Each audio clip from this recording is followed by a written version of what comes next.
manera nosotros viviendo en nuestra propia idea, donde nosotros no tenemos consejo, donde no tenemos a alguien que nos guíe, nosotros vivimos sí o sí fracasadamente. Hay una palabra en Proverbios capítulo 20. Esta palabra ha trabajado en mi corazón este último tiempo grandemente. Salmos, Proverbios capítulo 20.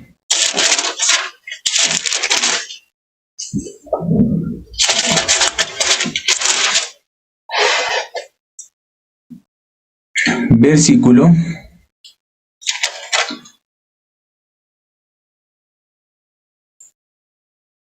18. Los pensamientos con el consejo se ordenan y con dirección sabia se hace la guerra. Aquí podemos ver que el desorden de la vida del hijo pródigo no era resultado de otra cosa sino de no tener consejo en su vida, viviendo de acuerdo a su propia idea. Y yo sé a veces como la iglesia nos guía, ¿cierto, hermanos? Y nos enseña a consultar. Y para nosotros tal vez es, claro, más cómodo, no, pero yo para qué voy a consultar esto, o porque voy a hablar sobre mi corazón de esta parte. Pero Dios, ¿qué nos está diciendo por medio de su palabra? Los pensamientos con el consejo se ordenan. No hay problema. ¿Qué me hace sufrir? ¿La situación o mi pensamiento? Eso lo sabemos todos. Situación no nos puede hacer sufrir. Lo que nos hace sufrir es el pensamiento que está conectado con esa situación. ¿Correcto? Entonces, aquí es donde yo debo pensar algo. Pues yo lo que tengo que hacer es conectar mi corazón con la palabra de Dios y no con la situación. ¿Y eso cómo se logra? A través del consejo. Si nosotros no tenemos consejo para nuestra vida espiritual, nosotros no tenemos otra manera sino vivir en la posilga, vivir apacentando los cerdos. Claro, ninguno de los hermanos aquí trabaja apacentando cerdos, ¿cierto? Todos tienen diferentes trabajos, pero apacentando cerdos es vivir confiando en nosotros mismos, vivir sin tener esa guía en el corazón. Pensando en esto me llevaba también a meditar en la vida de Pedro. Cuando Pedro se encontró con Jesucristo en Lucas capítulo 5, dice que Jesucristo entró preciso a la barca de Pedro. ¿Y esa barca qué característica tenía? Estaba vacía. No había pescado ni un solo pez, ¿cierto? Entonces él, sin haber pescado ni un solo pez, ¿qué hizo? Él pudo permitir que el Señor entrara. Él entrando Jesucristo, ya Pedro, boga mar adentro, tira la red a la derecha. El bogo tiró la red, pescó gran cantidad de peces, dice que no lo podían ni sacar ellos, gran cantidad de peces. ¿Cómo se sintió Pedro? ¿Cómo se habrán sentido ustedes? Yo me hubiese sentido, ahora sí, mejor dicho, yo le hubiese dado una comisión a Jesucristo, ¿no? Yo le hubiese dado, mire, para usted esta comisión, muchas gracias por esto, en serio, Jesucristo, ¿qué día se está predicando? ¿Dónde está predicando? ¿Dónde lo puedo ubicar? Tengo que ir porque se me van a dañar estos peces. Ese hubiese sido mi corazón, ¿cierto? Yo me hubiese enfocado en el dinero, estos 2.000, el dólar como está de caro, no, mejor dicho, ahora sí, gracias Jesucristo. Pero Pedro recibió la palabra que le dijo Jesucristo: sígueme, te haré pescador de hombres. Maravilloso, ¿no? Pedro, ¿qué hizo? Pedro cogió, es increíble lo que ocurrió en ese momento, porque Pedro, sin importarle nada, Pedro no chisteó ni una sola palabra, sino que Pedro, ¿qué hizo? Todos esos peces que acabo de recibir, botarlos, esta red botarla, esta barca botarla, mi familia botarla, todo él se despojó, ¿cierto? Y se fue detrás de Jesucristo. Yendo detrás de Jesucristo, ¿qué pasaba? Él empezaba a experimentar la obra de Dios. Maravilloso, maravilloso, muy, muy contento. Pero ese Pedro que siguió a Jesucristo de esa manera, al final, ¿qué pasó? Lo negó 3 veces, él le cortaba una oreja así al que trataba de perseguir a Jesucristo, él así como también creía que era superior a los demás discípulos. ¿Por qué? ¿Por qué? Porque él no podía despojarse de su propio sí mismo. Sí, se había despojado de muchas cosas, de los peces, de la familia, de la barca, de la red, de todo eso se había despojado. Pero había un problema, no se podía despojar de su sí mismo. ¿Por qué? Porque no había visto su condición de suciedad exactamente, sino que sí, él pensaba, tal vez sí, yo soy así, pues sí, pero no tan malo como ellos. Eso nos genera a nosotros mucha frustración. ¿Por qué? Cuando nosotros tenemos ese corazón no podemos escuchar a los demás y no podemos pedir consejo. Hace 2 días yo conversaba, 2, 3 días conversaba con una hermana y, y esta hermana venía un poco alterada acá a la iglesia y me manifestaba su incomodidad. Entonces yo, hermana, usted no escucha. Yo le decía a la hermana, y ya yo sí escucho. Si yo no escuchara, ¿yo cómo estaría en este cargo? Cuando ella me dijo así, yo sentí gran preocupación. ¿Por qué? Una persona dentro de la iglesia, lo básico, tiene que aprender a recibir de Dios. Si a mí me dicen que yo no escucho, entonces yo qué debo decir. Amén, ¿cierto? No tengo por qué poner mi punto de vista delante de la palabra de ellos. Hermano, usted no escucha. Yo sí escucho, entonces yo por qué estoy aquí, por qué a mí no me han votado de la iglesia. Hermanos, nosotros estamos en la iglesia por escuchar o por misericordia. Por pura misericordia, ¿cierto? Porque aún nosotros, siendo ministros, se nos hace muy difícil escuchar la voz del pastor así exactamente, ¿cierto? Entonces cuando el pastor nos dice a nosotros, ustedes no escuchan, pastor, yo sí escucho, si no entonces, ¿cómo cree usted que pasó esto? ¿Cómo creen ustedes que se va a sentir el pastor ante una palabra, ante una reacción de esas? ¿Cómo así? O sea, yo le estoy diciendo que usted no escucha, pues sencillamente acéptelo, ¿cierto? No tenga su propia justicia. De la misma manera, Jesucristo le dijo a Pedro, Pedro, tú me vas a negar 3 veces. ¿Cómo? Si yo dejé mi barca, yo dejé mi esposa, ¿cómo, Señor? Ellos sí, pero yo, ¿cómo, Señor? ¿Cómo voy a hacer eso? Ese corazón, ¿qué hizo? Ese corazón le hizo llorar amargamente a Pedro. Cuando el gallo cantó 3 veces, dice que Pedro lloró amargamente, amargamente. Vivir en nuestro sí mismo nos hace llorar amargamente. ¿Por qué yo confié en mí mismo? ¿Por qué yo no recibí la palabra? Entonces podemos identificar una cosa. ¿Cuál es el problema? Que la palabra de Dios en nuestro corazón es muy pequeña y nuestro pensamiento muy grande. Compartí este domingo en el culto.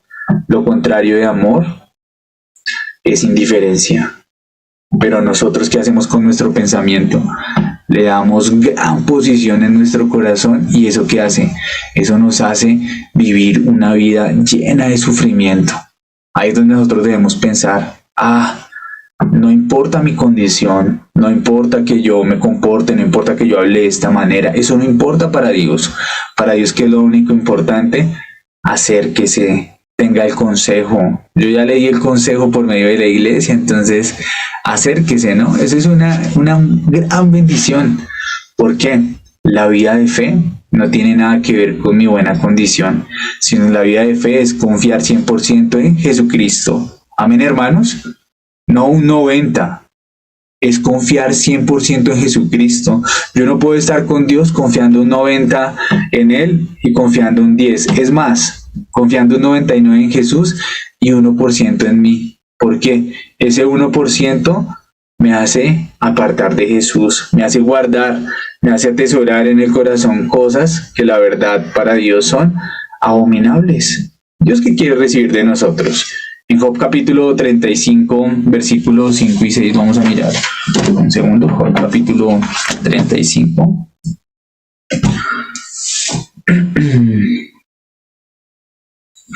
Versículo 5.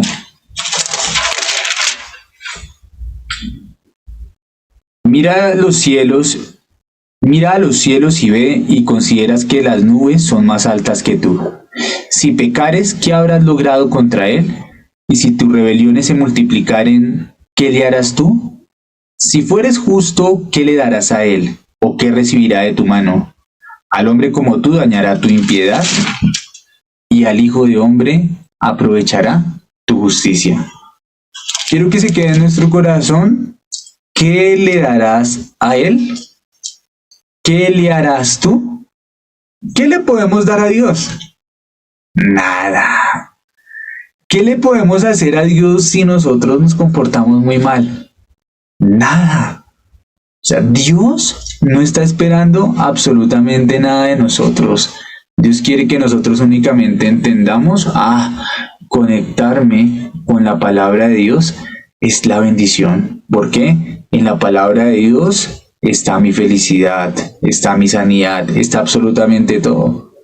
Hemos escuchado hablar sobre el vendedor de melones de Corea, que esos melones morían a causa del invierno tan fuerte en Corea, pero él así, viendo las raíces de las calabazas, el que vio, esta raíz es muy fuerte, esta raíz se aguanta, esta raíz da unas frutos muy, muy grandes.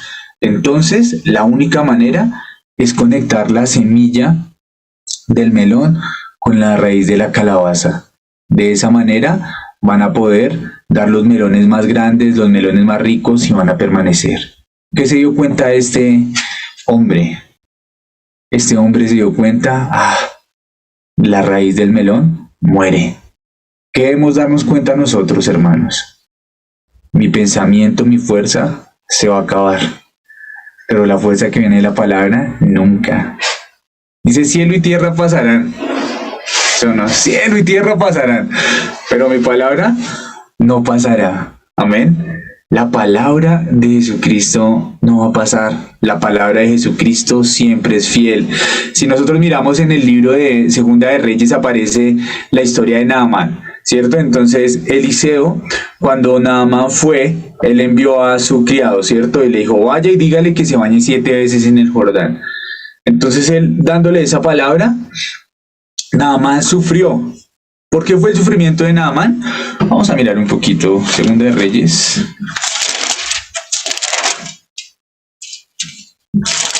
Capítulo 5. Versículo 11 aparece el sufrimiento de Naamán. La palabra que Eliseo le está enviando a Naamán es una palabra fácil para sanarse. Pero en el versículo 11 aparece por qué él sufrió. Versículo 11, y Naamán se fue enojado, diciendo, he aquí yo decía para mí. He aquí yo decía para mí es el sufrimiento. Amén. Todo lo que nosotros decimos para nosotros, pensamos que es así, eso es lo que trae el verdadero sufrimiento. Pero Naamán lanzó la palabra. Vaya y se baña 7 veces en el Jordán. Fácil, muy fácil, ¿sí o no? Uy, tanto tiempo, yo sufriendo por esta lepra y me dice que me bañe 7 veces en el Jordán y me voy a sanar. ¿En serio? ¿Tan fácil? Sí, tan fácil. ¡Ay, no! ¡Uy, no! Vamos rápido. Ya está la salvación. ¿Cómo debe actuar en ese momento Naamán? Con gozo, con esperanza. ¡Vamos, muchachos! ¡Vamos ya! ¡Uy, no! Tanto tiempo. Si así hubiese sido, Naamán no hubiera sufrido. ¿Correcto? No cabría el sufrimiento en el corazón de Naamán. ¿Pero qué decía Naamán? Ay, él vendrá, pondrá sus manos, orará a su Dios y me sanará. Ese era el pensamiento que él tenía, que lo hacía sufrir. Pero lo maravilloso de esto, ¿qué es, hermanos? Vean, Eliseo le dio la palabra. Vaya y se baña 7 veces. ¿Él obedeció o no obedeció? ¿Naamán obedeció? No, ¿cierto? Se fue. Pero estando lejos y enojado, sus criados le dijeron, ay, pero una cosa tan fácil, ¿no es cierto? Si le dijera cosa difícil haría, pero ahora algo tan fácil, cuanto más diciéndote ve y te lavas 7 veces en el Jordán y serás sano. Entonces él pensando en eso, ay, sí, esa está fácil, ¿no? Fue y se lavó 7 veces. ¿Qué pasó? ¿Se sanó o no se sanó? Sí se sanó, ¿cierto? Pero ¿qué es lo curioso de esto? Que él ya había votado esa palabra. Él no la había aceptado. Pero la palabra de Dios, ¿qué pasó? Esa palabra de Dios permanecía ahí. Amén.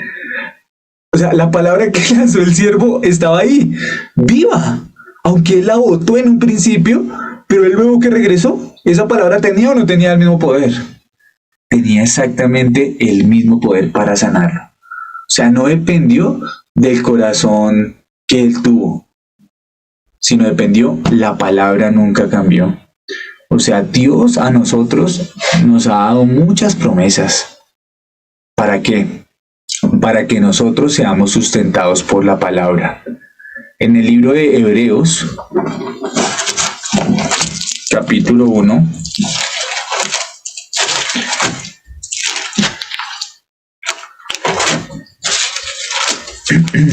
Hebreos capítulo 1,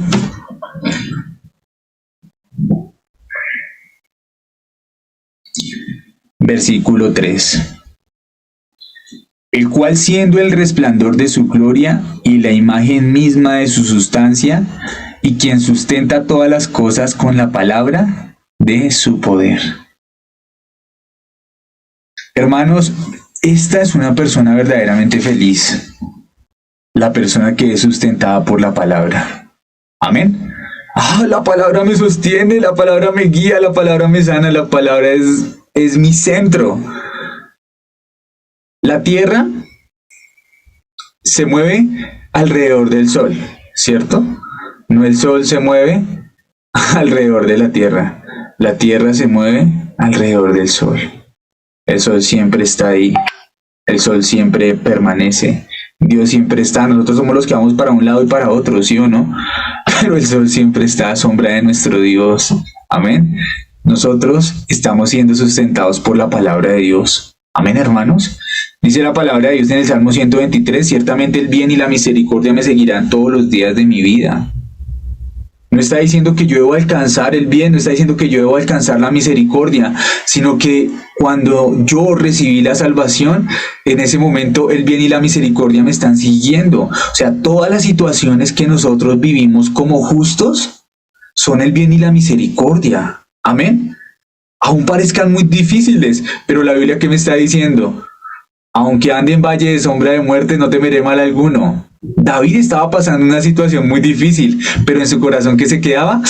Ciertamente el bien y la misericordia me seguirán todos los días de mi vida. Donde yo vaya, el bien y la misericordia me está siguiendo. ¿Por qué? Porque nosotros estamos siendo sustentados por la palabra de Dios. Amén. No que vamos a agarrarnos. Eso es nuestra obra, eso es nuestro esfuerzo, ¿sí? Agarrarnos de la palabra, eso es nuestra obra, nuestro esfuerzo. La Biblia, ¿qué está diciendo? La palabra me está sustentando, la palabra me está guiando. Confíen esa verdad y ustedes van a poder ser libres de sus pensamientos. Amén, hermanos. Muchísimas gracias. Hoy hasta aquí vamos a terminar orando. Me gustaría terminar. Señor Dios, te damos gracias por este tiempo que nos permites con los hermanos compartir acerca de no confiar en nosotros mismos.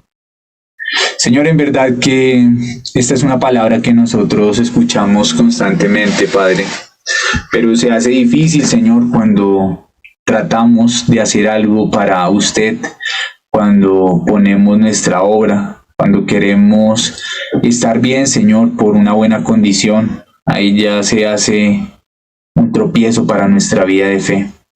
Pero Señor, nosotros únicamente mirando lo que su palabra dice, que usted sustenta todas las cosas con la palabra de su poder, podemos tener agradecimiento y esperanza, Señor, de que estamos en su mano. En su mano no hay problema, Señor, porque aunque nosotros caigamos, El Señor tiene todo bajo control, Señor. Aunque llegue una enfermedad, aunque llegue un problema en nuestra vida, podemos estar confiados, Dios, de que es usted nuestro Padre, usted todopoderoso, Señor.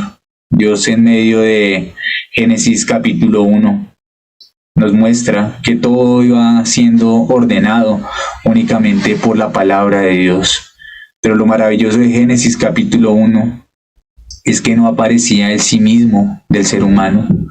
Señor, también nosotros no queremos tener nuestro sí mismo delante de usted, sino queremos que únicamente sea establecida la palabra de Dios en nuestro corazón, para así poder tener una vida plena y poder avanzar por la fe, Señor. No mirando nuestra condición, sino mirando únicamente, y fue así, y Dios vio que era bueno. Señor, toda la creación, en Génesis capítulo 1, versículo 31, usted habla, todo lo que usted hizo es bueno, bueno en gran manera, Señor. Por eso, Padre, nosotros desechando esta vista de Satanás que nos hace tener nuestro propio juicio, esto es bueno, esto es malo, podamos desechar y recibir únicamente su palabra. Todo lo que Dios permite en nuestra vida es bueno. Te damos gracias, Señor. Bendice el CLF, Señor, de Riohacha, Señor, que ya está por terminar, Señor. Muchas personas recibiendo la salvación como Jesucristo cargó el pecado exactamente, Señor. Que los pastores, Señor, líderes, puedan anunciar este mensaje con libertad, Señor, allá en Riohacha, en Valledupar, Señor, que su obra también permanezca para que muchas personas también conozcan acerca de este evangelio, Señor. Hay muchos pueblos y municipios, Señor, acá en Colombia, Padre, y de verdad, Señor, que usted necesita utilizar a cada uno de nosotros para ir a llevar estas buenas de salvación. Por eso, Padre, le pedimos que nos dé su gracia para estar en su obra, Señor. Te damos gracias, Dios, y hemos orado en el nombre de nuestro Señor Jesucristo. Amén y amén. Muchísimas gracias, hermanos. Nos vemos esta mañana, ahorita en el CLF. Y esta noche en el culto a las 6:30. Muchas gracias.